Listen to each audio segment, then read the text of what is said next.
Turn it up, let it start. From block to block, we snatching hearts and jacking marks. And the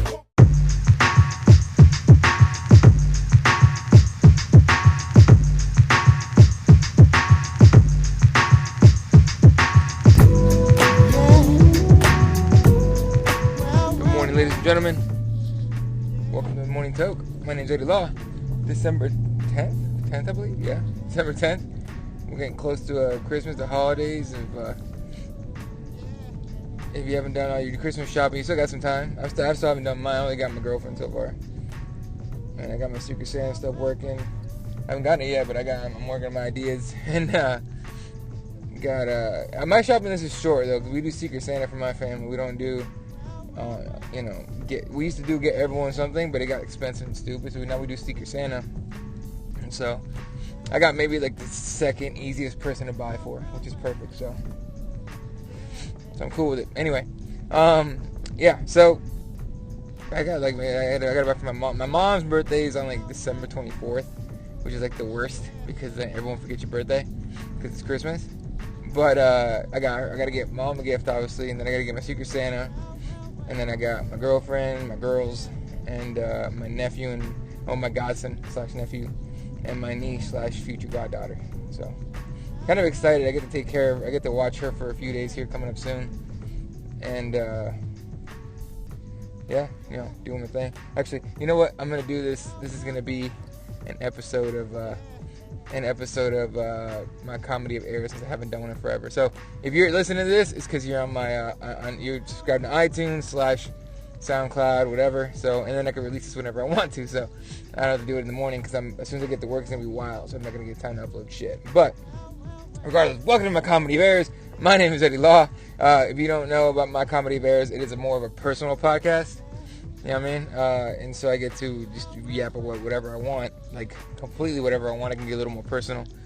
So I did actually get to watch UFC 231 this last weekend. It was badass. Really, man, Max Holloway. What can you say about Max Holloway? It's insane. But let's talk about Thiago Santos first of all. I thought he had I think he showed a lot in this fight. I mean, he hung in there. I think he used to fight 185. Now he's up at the 205s. He put on some muscle. He has awful tattoos, but first of all, like, homeboy needs to get rid of his tattoos. That shit is awful. It was, he's got like a hammer in his chest, and then on the back he's got like a cross with like a cage on it. And whoever did his tattoos needs to get fired. I'm assuming it was like a family member that he's just trying to hook up. And they didn't do great. Or someone needs to slap him every time he comes up with a stupid idea for a tattoo. So yeah, that was bad. But other than that, the prelims were pretty solid, pretty good. And then what other fight that I want to talk about? Mostly first of all, the Jessica I fight. For her to say that I won't pick up the phone for anything but a title fight when she won the split decision over Chukagian is hilarious. Like, you need to finish somebody, girl. Like, you ain't getting no title shot off a split decision. Hang on a second. I'm gonna manage a nice little 4-week stop here. All right. I live by 2 high schools and an elementary school, so I gotta dodge parents left and right from crazy people. No one's a worse driver than a parent, my opinion. All right, and maybe it's just Arizona, and especially where I live. But these people are idiots. It's like, how dare you be out at the same time they are trying to deliver their little snot nose shit, little shit bags, little pants of poop to the classrooms.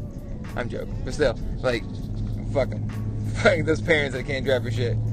Just be out here like the rest of us, motherfucker. Anyway, so yeah, the Chukagian fight was, I mean, Jessica. It's a Jessica I fight. She doesn't finish people, girls. You know what I mean? And so it's hard to go ask for a title shot like that. I mean, you're telling me that with what you did against Chukagian, you're gonna survive against Amanda Nunes? Like, think about that for a second. Amanda's gonna starch her, right? So it's like, dude, chill the fuck out. The other fight I want to talk about, Valentina Shevchenko against Joanna Jędrzejczyk. That was, I don't know why people thought it was a closer fight than it was. Like, Bullet clearly won every round. So, now she's the flyweight champion. It's been a long time coming for her, and I still argue that I think she won that fight against Amanda Nunes. That decision that she barely lost in the title fight. I thought she won that shit, but that's my opinion. But she's clearly the best flyweight. She's gonna be a nightmare for anybody in that division. And here's my thing about it though. The people are talking about like, oh, she's a great champion and all that stuff, and who are we gonna throw at her next? And immediately crickets, like, oh shit, like, who are we gonna throw at her next? Oh, fuck. Like, who's gonna move down to 25, or who's gonna move up from 115, the fighter, right? This is gonna turn into a Mighty Mouse situation, and not in like the GOAT, in a GOAT discussion, but it's gonna be like, well, I mean, why do we even have it? We have nobody in there. That's what it's gonna turn into. And as fickle as we are as fucking fight fans, it's kind of ridiculous. So it's stupid. It's just plain out stupid. Anyway, I'm gonna fuck this. I'm gonna put this on the internet because I'm gonna talk mostly MMA right now. So this is I changed the show 3 times already, or twice already. So third change. This is a morning Toke, motherfuckers. All right. So because I'm talking more MMA than anything. So. Yeah, I think it's going to turn into something like that, where you can't find anybody for her. Everyone's like, oh, I don't know why she doesn't just move up to 35. Well, because she wasn't fucking 35. Dickwad. Like, someone's going to do that. Someone's going to say it. It's going to be stupid. It ain't going to take long. It'll take like a year for that to go down, to start happening. And we should start getting ready to 25, unless they find some crazy chicks to move to 25, or some 25ers out there that can come in and just whoop ass. So that'll be a lot of fun to watch if that happens, but I doubt it. I doubt it. And I'm sure you heard it here first, but I'm sure everyone's going to start saying that soon. Yeah. Main event. Brian Ortega against Max Holloway for the featherweight belt. And man, I picked Brian Ortega because I thought the fight was going to go to the ground. Like, legitimately thought the fight was going to go to the ground. I wasn't one of those that was like, I thought the weight cut was going to affect Max. And clearly it didn't. But I thought it was going to affect Max, but it didn't. Whatever. And then I thought, that Brian would find a way to get to the ground. It was weird. I wasn't one of the ones that was like, oh, he's got concussion symptoms and he's all fucked up now. He's got CTE, or early onset CTE or whatever. I wasn't worried about that, because when it comes to fighting, that dude's down all the time. Last time around, that was alarming, right? When he was doing those interviews, he could barely, he was all messed up. I'm sure there was something going on with him that we don't know about. Maybe he had gotten knocked out in camp, or something like that, and he was all, messed up dealing with shit. But regardless, didn't affect him in this one, clearly. It was, Max pieced Brian up. What the fuck are you doing? Idiot ass, dumbass. Fucking people, man. Can't drive for shit. Anyway, so yeah. Max pieced him up, man. For every punch Ortega landed, Max landed like 4. Like, it wasn't even, fair. I felt bad watching it, really. And by the through the 4th round or whatever. And then I think it was after the 4th round, at the end of the 4th round, they called it. The doc stopped the fight. It was a good decision by the ref. Brian had nothing left. And his eye was shut. He was taking, it was just sad, not sad, it was hard to watch after a while. Brian Brian landed his fair share of shots, right? And I thought his more effective shots were the body shots. I thought those were landing real good. The problem is, he was blocking punches with his face. He wasn't even, his head movement was good at the first round, I thought, and then as soon as Max started landing, it was kind of over. The head movement went away. He just went after like a zombie, just eating shit. And I thought he should have stuck with the body shots and whatnot, but I think I watched the fight twice, and I think that assessment should have gone with the body shots, killed Max's cardio and movement a little bit more. But who knows if that would have actually worked? Because Max was just master classing. So it was a lot of fun to watch as far as Max Holloway goes. And you got to give Brian Ortega a lot of credit for having a lot of heart, but heart can get you killed. It can get you killed and messed up. So I'm not Like, I'm not gonna be one of those ones that was like, oh, the red, the corner should have called in and throw the towel, whatever. No, I think they left it to the ref and they let Brian, go on as long as he wanted to. And when the doc called it, That was it. Game over. But yeah, I mean, shit.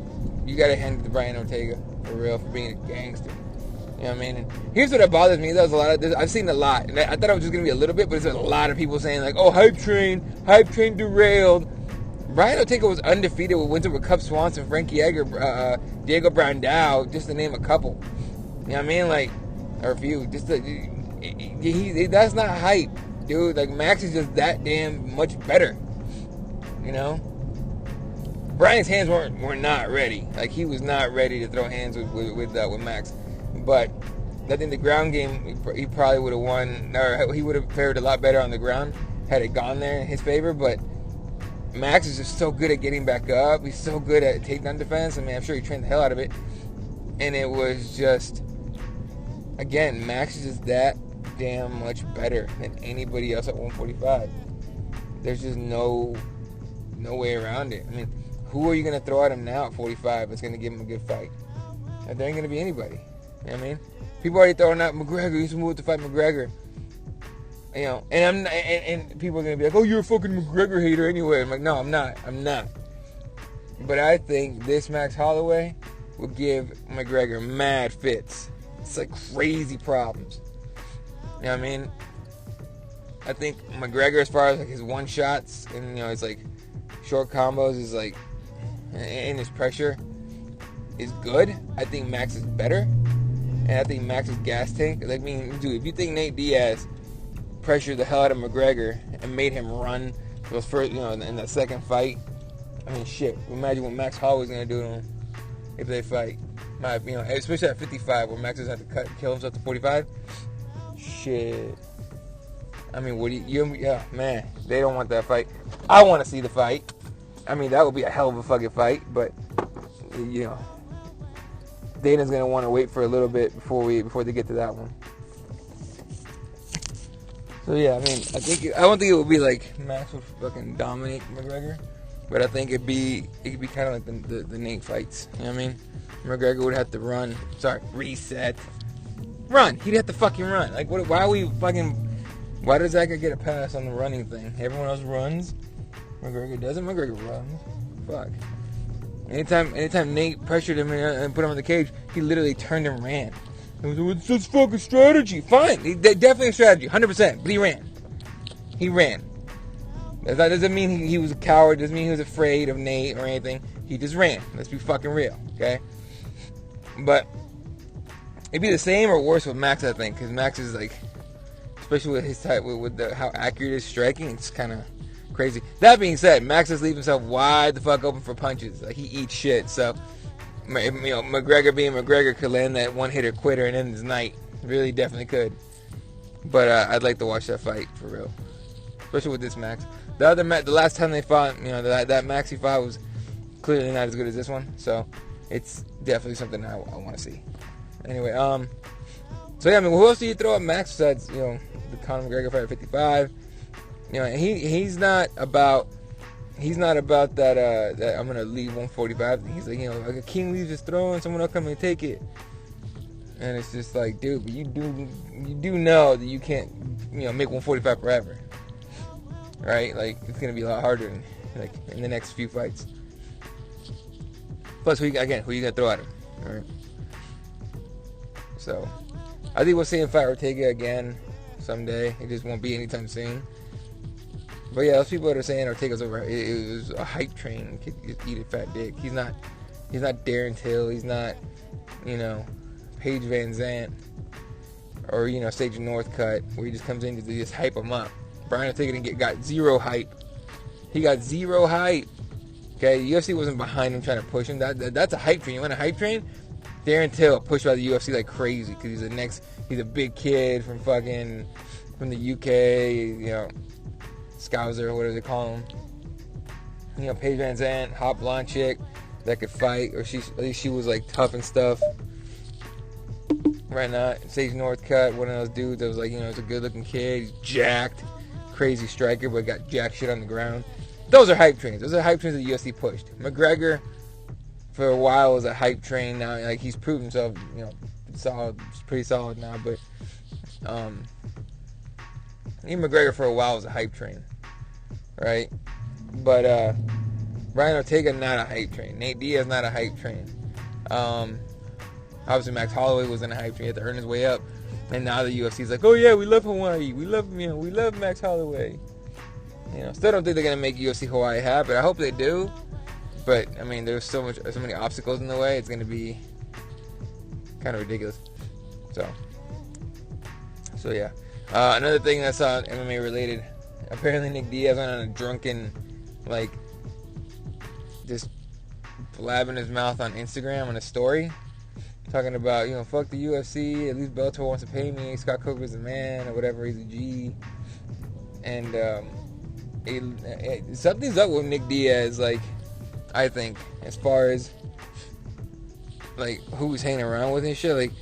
And one of his Instagram stories, it was he was hanging out with AJ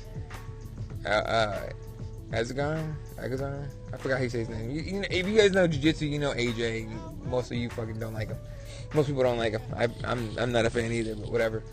It says he keeps making me drink, and it's he's hanging out with AJ, and it doesn't look good. I'll say that much.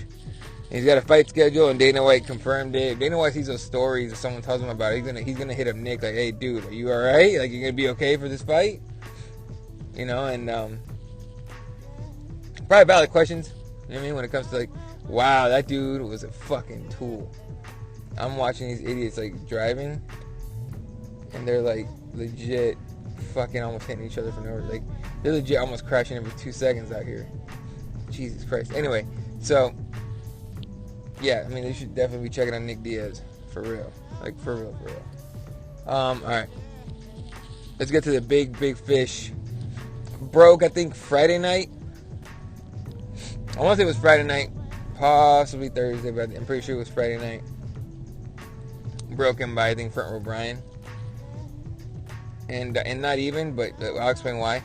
So, we all know Bloody Elbow. Bloody Elbow's been around for a while, right? MMA Rag online. And I say rag because they let almost anybody fucking write for them. And you get, cunty people like the person we're about to speak about right now. I do love, people like Crooklyn. She's fucking awesome. And honestly, she's very effective at what I'm about to talk about, because it's a shock to her for sure. But yeah. If you guys know what I'm talking about at this point. Iain Kidd.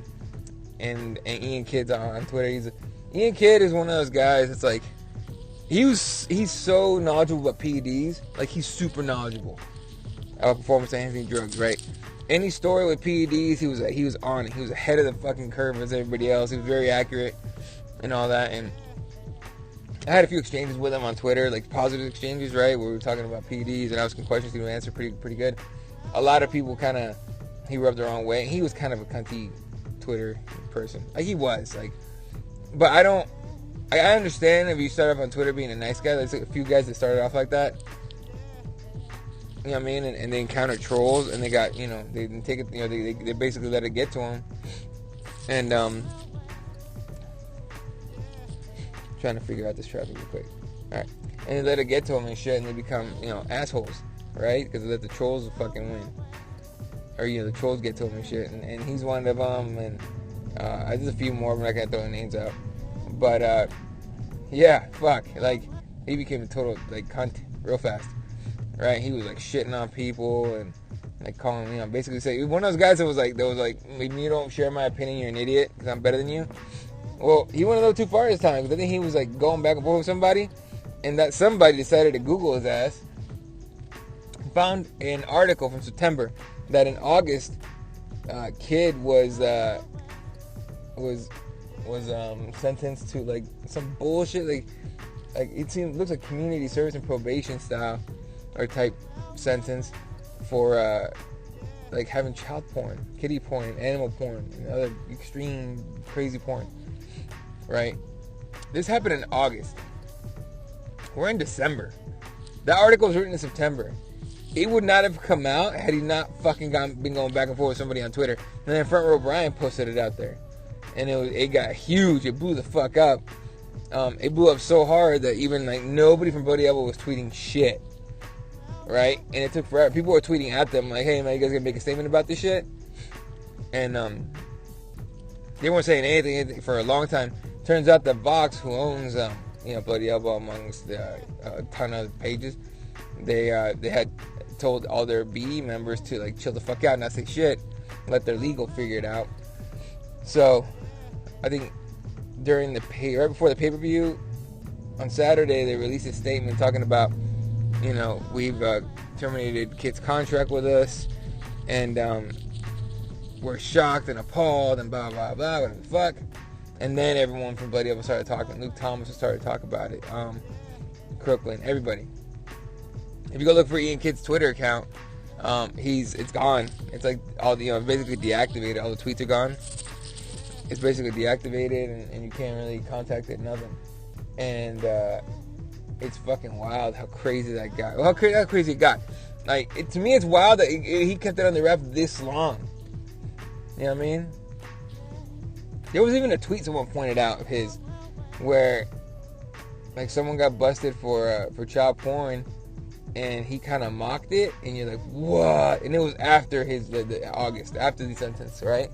You're just like, wow, the gauns motherfucker. Apparently in sentencing he was like begging for like no prison time because he was like scared to death to go to prison, and he said that if he went to prison, he's basically the primary caretaker for his mother. He used his mom as an excuse to not go to prison. I'd have stuck his ass in prison anyway. Motherfucker, like, you gotta take people like that out the gene pool. Fuck all that. So, anyway, Bloody Elbow's gotten, and honestly, in my opinion, justifiably so, gotten a lot of heat for taking so long to speak on it. It should have taken this long. There should already be. I mean, first of all, there's no fucking manual for that shit. Not in MMA, and journalism is pretty tough, but a lot of people going at him like, oh, if you guys were writing about somebody else that did something wrong, you destroy them on your little website, but you won't write a thing about one of your own. Believe me, everyone else is gonna write about them. They're already doing it. Like, it took no time for other writers from other pages to write about the Iain Kidd Bloody Elbow situation, and for us to talk about it. It's fucking wild, though. I mean, it reminds you don't know who the fuck you're talking to on social media. Like, you don't know who you're talking to. It's fucking creepy shit. I mean, you don't know who you're talking to. Like, for example, like, I know Fred and Jesse very well at this point. You know what I mean? Like, I know them, but I talk to them like on video, obviously. But and I met Jesse face to face, and so I know these dudes, right? Like, I can say that much. But there's a bunch of Twitter accounts that I talk to I don't fucking know from anybody, right? Like, I talk to them plenty on Twitter, like a ton on Twitter. There's some guys that I talk to every single day. You know what I mean? And I don't know jack shit. And so it makes you, and I'm not saying that there's anything wrong with them. You just don't know them, right? You never know. And so, but it seems like it's all the cuntier accounts, like people that are kind of assholes on Twitter that have the most skeletons in their closet, right? Isn't that trippy as fuck? Like, it's fucking trips me out. I'm just like, dude, word. That's so crazy to me. Like, you can be that crazy, that fucking nutty on Twitter. I guarantee everyone that has skeletons in their closet went back, started erasing shit on Twitter, started making sure they got their ducks in a row. Like, I joked around about it's all the country accounts on Twitter. It seems like all the country accounts on Twitter are the ones with all the skeletons and the most skeletons in their closet. And somebody tweets back, maybe we should look at Snowden. And I'm like, oh damn! Like, I don't think he's got anything. I think that dude's just a fucking asshole. He might have like some mental issues, but goddamn, right? It makes you think. It's so nuts. So, yeah, that whole thing's crazy. That being said, start putting in your resumes to Bloody Elbow if you want to be a writer. Especially if you know PEDs that could use somebody like that. But I felt bad for Crooklyn because he was on that podcast with her. The Three Amigos or whatever. And it's just like, damn. Bruh. Like, she was caught unaware. You could definitely tell from what she was saying on Twitter that it was fucking with her. Hell, Bloody Elbow didn't do play-by-play on Saturday. Because because of that whole thing. They said it doesn't feel right. Fuck that. I'd have done play-by-play. You know what I mean? Like, it doesn't feel right because you have to keep looking at those fucking mentions on Twitter, notifications on Twitter that's saying, like, well, you gotta take so long to respond. Look, man up, dude. Like, you didn't bet your people. You know, and fair enough. It should happen like this year. And Iain Kidd's been on the website for years, so it's not like he had a criminal, you know, that he had that on his criminal record beforehand. But and there's probably nothing Buddy Apple could have done like beforehand, right? It's not like they could like keep checking on their people all the time. That being said, a lot of the times when you know, when you have a job somewhere, they'll keep checking your social media every once in a while to make sure you're not, you know, posting some crazy shit, right? So especially if you're a media company, right? You're on social media constantly. Like, maybe you should check on your motherfuckers, just in case.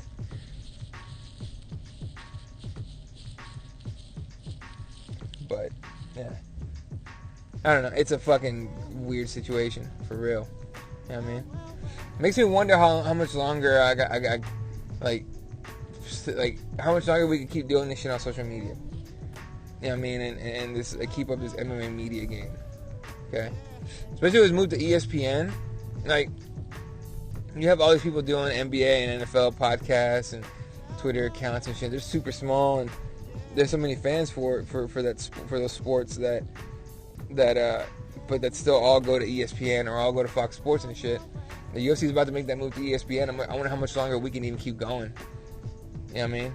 Like I always tell people, I'm gonna keep doing this as long as I have the time and I have and it's fun for me. You know what I mean? If it gets to the points where I don't have time or it feels like a job, I'm gonna stop. You know what I mean? And it'll be quick. I'll make an announcement and it'll be over. You know what I mean? I'm not there yet. I still enjoy shooting this shit with Fred and Jesse every week. That's still, seriously, I look forward to it every week. You know what I mean? Even if it's on the same day that I had to go work at night. Like, I work at night for a couple hours every week. And it's on the same day. And I still will fucking do it even though I'm exhausted and I still have to go back to work. So, I'm going to keep doing as long as I can. But I wonder how much longer we can keep doing this shit. I've seen media members start to bail, right? They're like bailing. They're like, fuck this, I'm done. Like, one dude that used to do it all the time, I kind of fucking just stopped.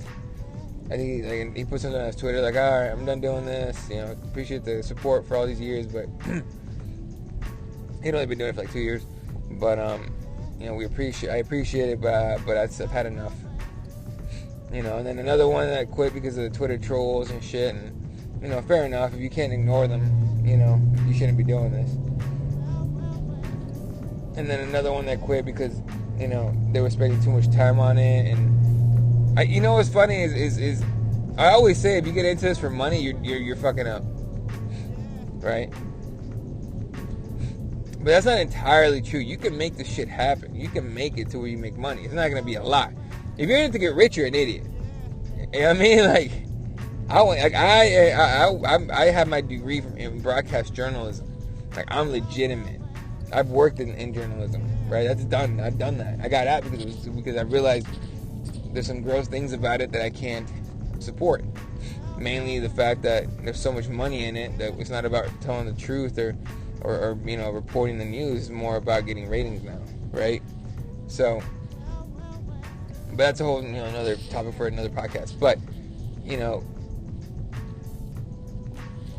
it makes you wonder how much longer you can do this shit. And yeah, like I said, a lot of people are like bailing because there's no money in it, and there really isn't. There's no money in it in reporting in MMA media. There fucking isn't. You know what I mean? Especially now where you can't even tweet out a picture from a UFC fight without the UFC shutting your fucking account down. How many Instagram accounts and Twitter accounts have got shut down because the UFC goes after them? The UFC has hired somebody to go after accounts. Like, that's fucking happening. And this dude's like, he shut somebody's account down that was totally like, they shut him down for a UFC video or a pig photo, but it turns out it was a Bellator thing. And that dude actually tweeted him, oh, I apologize, I'm going to contact Twitter to reactivate your account. I'm like, bitch, fuck you. Like, what the fuck? Like, what the hell are we doing? Like, what's next? Are you going to not be able to talk about the UFC in a podcast anymore? The UFC's going to fucking start, you know, knocking that shit down? Like, it's fucking disgusting. It's ridiculous, honestly. Is it censorship? it's more copyright. That's their claim. I don't understand why you would. I mean, I guess if you're like streaming an event, it's fucked up, right? Maybe streaming it live on Twitter or Instagram, which happens a lot. But to post a photo, like a picture of a matchup or whatever, like I was doing those tell the tape posts on Saturday, and my editor hit me up. Was like, "Hey man, let's not put those on up anymore because the UFC's like shutting down Twitter accounts and Instagram accounts like fucking crazy." And if a guy just do that, I'm like, "Oh fuck, all right." So I stopped doing it. But it's fucking stupid. It's fucking stupid. Like fuck. So again, I don't know how much longer people can be able to do this shit. Like, how much longer can a page like Bloody Elbow keep going after this shit, right? They'll be fine. They're gonna take a shot, right? Hell, it might even help their numbers. People can be going over there looking for an article. You know what I mean? I don't know. Oh, get the fuck out of here with this shit, people.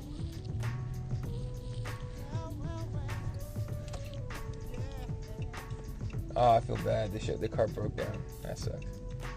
Anyway, but it's not that cold out here. It's only 54. Alright. But, yeah, fuck. Like, Bloody Elbow will be fine. You know what I mean?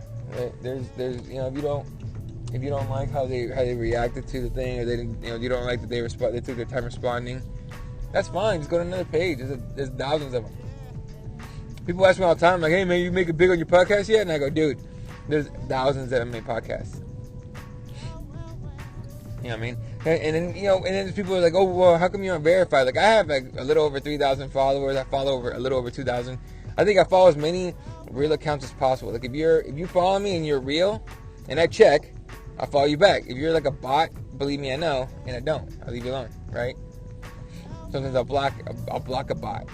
Like, I block bots. I'm like, fuck all that. During the election, I was getting mad bots, and I'm like, dude, it'd be funny if you like trace these down and they were like Russian, right? But I blocked a ton of bots, like a ton. And betting pages that follow me on Twitter, I'll block too.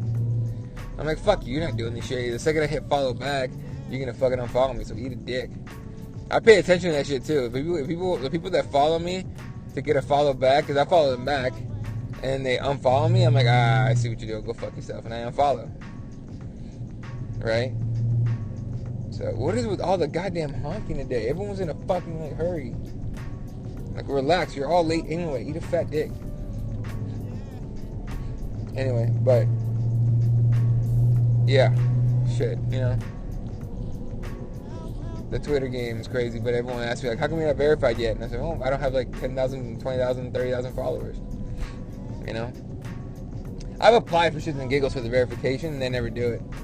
I don't really care. It's, you know, it's all good, but there's accounts that have, like, sold their souls, right? Like, guys that started off really small, and they were like, yeah, you guys just want to talk fights or all this stuff, and they were putting out original content that maybe wasn't the most knowledgeable content. Like, there's guys out there that have stolen content. Like, we've gotten people that hit us up, like, hit me up in DMs. They go, hey, man, so-and-so is, like, stealing you guys' catchphrases and shit. I'm like, what? Like Kirby says month of Sundays, right? Or used to say it a lot. Sometimes once in a while. And then someone started saying that, like, using that on their show on YouTube. And I was like, and it was someone we know and that we should shit with sometimes. And I'm like, oh, wow, it's kind of gross, but okay. And then other dudes that gotten, like, accused of stealing content, basically, like they didn't used to know how to, like, break down a fight. They don't, like, okay, there's guys that clearly don't know jack shit about fighting. They like to talk about it, like Errol Hawani. He doesn't know jack shit about fighting. Like, if he ever tried to, like, and he has before, that's my beef with him, that he's tried to, like, criticize someone's technique, and I immediately say, shut the fuck up, you barely know a jump shot. Like, why are you talking about, oh, you should have shot instead of, no, fuck you. You're an idiot, you don't train, fuck off. Right? You know, but there's guys that are like that don't train, clearly don't know shit about technique or fighting and whatnot. And they can talk about fights. They can talk about, oh, so-and-so beat so-and-so, that was cool. And maybe this match makes sense, you know, because of this and this and all that stuff. But well, you know, his jab is kind of, he needs to throw the jab with a little more sting on it. You know, like if you turn your elbow, like if you don't train and you say shit like that, go fuck yourself. Right? Because certain people have done that where they like started talking like that and you're like, what the fuck? They don't know that shit. But they start talking like super technical and breakdowns about fighting, and then you really, and then other guys start going, hey, you stole my fucking video like point by point. Like you literally are talking, like repeating every word I said. And like, you know, these people deny him, start blocking those dudes, and it's like, wow, what the fuck? Like it seems like a lot of people have copied Kobe's corner. They copy that. A lot of people copy that dude for some reason. I'm like, wow. And honestly, he actually does a lot of good work, but they've copied that dude, and he's gotten pissed about it, and people going after those dudes, and they like, certain guys like deny it like a motherfucker and just pretend it didn't happen. But you can never like respect those dudes ever again. Like it's like hard, right? But in order to like, you know, get big on there, you know, I mean, it seems like you got to do what works, right? What's worked for everybody else and what's worked for other dudes, and those breakdowns work. But I mean, some people are just stolen it like fucking word by word. It's fucking crazy. But to make it in this Twitter game and this social media game and media game, you gotta have a ridiculous amount of time, and you kind of gotta sell your soul. I know people that do, like James. I think James Lynch on Sports at Lynch on Sports on Twitter does fucking phenomenal work. But it took years of getting like interviews on Twitter and getting those people to come on the show. It took years for him to get like legit spots, right? And he fucking earned and deserves everything he gets for real. That dude works his ass off. You know, but there's other ones that are just like dog shit accounts. I'm like, what the fuck are you guys doing? You know? That just like kind of pander. They gotta pander a lot to the fucking masses. And, you know, they get a ton of followers and a big following. So, hey, I don't know. I'm not worried about it, clearly. I've been on Twitter since fucking like 2008, 2009, maybe even before that. And I'm only up to 3,000 followers. And people are like, wow, dude, you suck. You suck at Twitter. I'm like, probably. I mean, yeah. You know what I mean? But, well, I mean, if you're good at Twitter, what does that say about you, right? Because everything that you put time into, it takes time for something else. So if you're good at Twitter, you put the time in to be good at Twitter and have a bunch of followers, have a massive account, what did you neglect? What do you suck at? I will never put the Twitter game above my family or my friends or my training. Which, by the way, I'm about to get back into. My back's feeling a lot better, so I'm about to start doing jiu-jitsu again. It's gonna be awesome because I'm a blue belt. That's gonna be like performing like a white belt for a long fucking time before I get back on track. But I've been working out, but I gained like fucking weight, dude. I was doing my weight cut, and I fucking got hurt, and I gained a ton of weight. So now I'm like battling to take it back off. Fucking weight cuts are a motherfucker for me now, for real. But it's all good. I'm 216, I think maybe 217 at the moment. I'm trying to be 200 by my birthday, which is February 17th. So by February 17th, hopefully I'll be talking about. Obviously, February 17th is also UFC in Phoenix, which I will be at, whether I'm a media member or I am a paying customer. Either way, I'm going to be at that event. But it's on a Sunday too, which is cool. But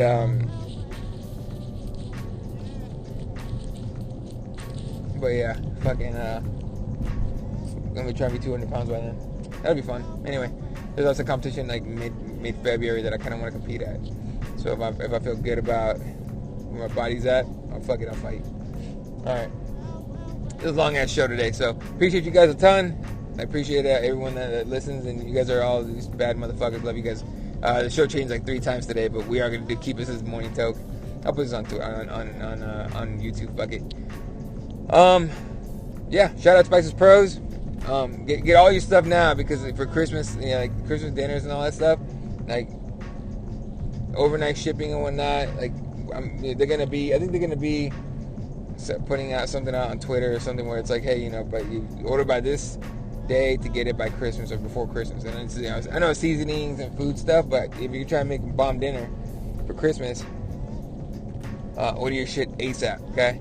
SpicesPros.com. Promo code is coming later today. I put a promo code out that they gave me for, I think it's like 10% off or something like that, off your order. and definitely fucking take advantage of that shit, okay? Represent, repthewarriors.com. Got a lot of brand new shit on their website. Definitely go check that out, repthewarriors.com. Shout out to Represent for being the homies. And, yeah, appreciate you guys. So, keepitwarriorsmma.com. All the podcasts, Keep It Warriors MMA on in iTunes and SoundCloud and Instagram, Twitter. Keep It Warrior MMA on Twitter. And, or Keyboard MMA on Twitter, yeah, that's right. But we're all over the place, so make sure you follow us on all the things. Appreciate you guys. You guys have a wonderful day, wonderful evening, wonderful night, depending where you're on the planet. See you guys later. Well.